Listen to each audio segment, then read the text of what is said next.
I need the resources, and those are financial resources to allow me to start to make this program on paper and in training a reality. Because right now it's just here. It's just here and a couple elementary schools that are around, and it's just me.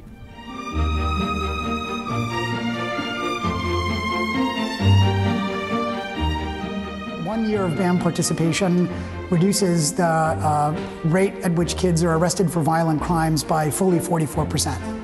That is an enormous reduction. I want to ask questions and I want to learn. You know, I get to sit down and hear what's going on in their life. They get to see me play basketball, but we get to know each other on a personal basis.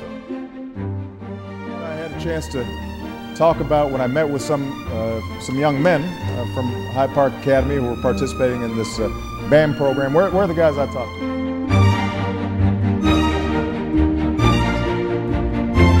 First time on a plane. Our trip to DC officially starts right here. Love you, Mom.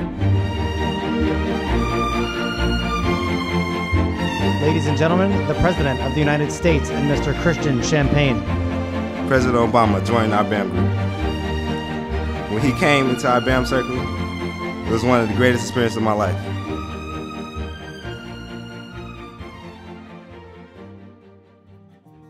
It was a great experience because I never been nowhere outside of Chicago. Then for my first time to be outside of Chicago is to go to the White House. It was great. It was great. And I feel like within the group, I feel like it inspired all of us because I see everybody is doing better now.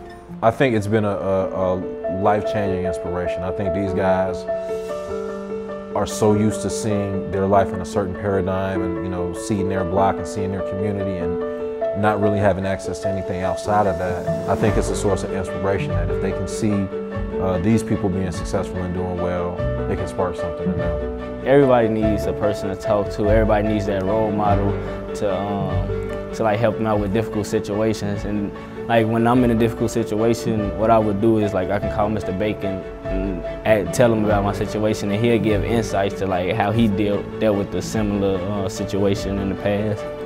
We're just excited that we're able to possibly reach out to more youth and work with the My Brother's Keeper initiative to really make a change.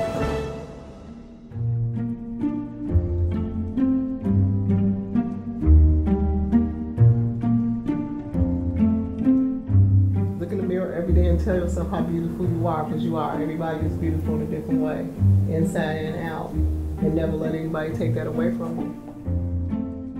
Youth Guidance has been very supportive with me with the program. I think because they have trusted me, and they know that I'm going to do the right thing for my girls. Actually, I live with my grandmother. I've been with her since I was 3 days old. I never, lived with my mom. I call my grandma mom, so, and it's like here, I feel like they're just family here too, so I feel like it's important to me. If you don't have that kind of love that you have at home, I feel like you can come to WOW and you can get it from them. Like when I tell you all I love you. I don't know if I'm gonna see you all tomorrow, so I want you all to know that I love you, so, and that's why I say, build each other up.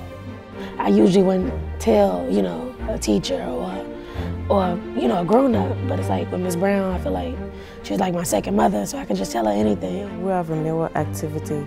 Like, I like it because every time I do it, I always cry because when I look at myself in the mirror, like, I see a lot, but physically, I don't really like myself. But in the inside, I know there's like much better.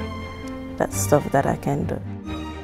This one time, it was me and this other female girl. She came up to me. I forgot what she said, but I know she said something that was real rude to me. And I know in me, I would have reacted real fast. But I just thought about Ms. Brown in the back of my head, like I wouldn't want to disappoint her.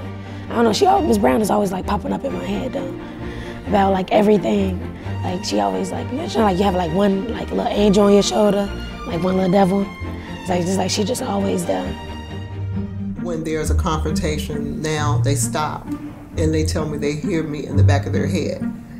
So later on down the line, hopefully they'll still hear me in the back of their head and be able to apply that to their life. Because I promise you, in 4 years, you're gonna look back and remember everything that we talked about. You're gonna think about those healthy relationships. Was I nice to my little brother or sister? Did I talk the right way to my parents? I will be a leader in this world. I will never let anybody knock me off my square. My square is my destiny.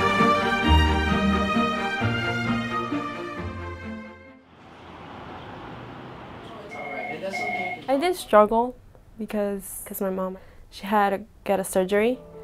I was working actually at a job at McDonald's, and it was very stressful, and I couldn't handle it anymore. And I couldn't keep it with McDonald's and schoolwork at the same time. So I decided to look for help, and I was in school and someone told me about this program.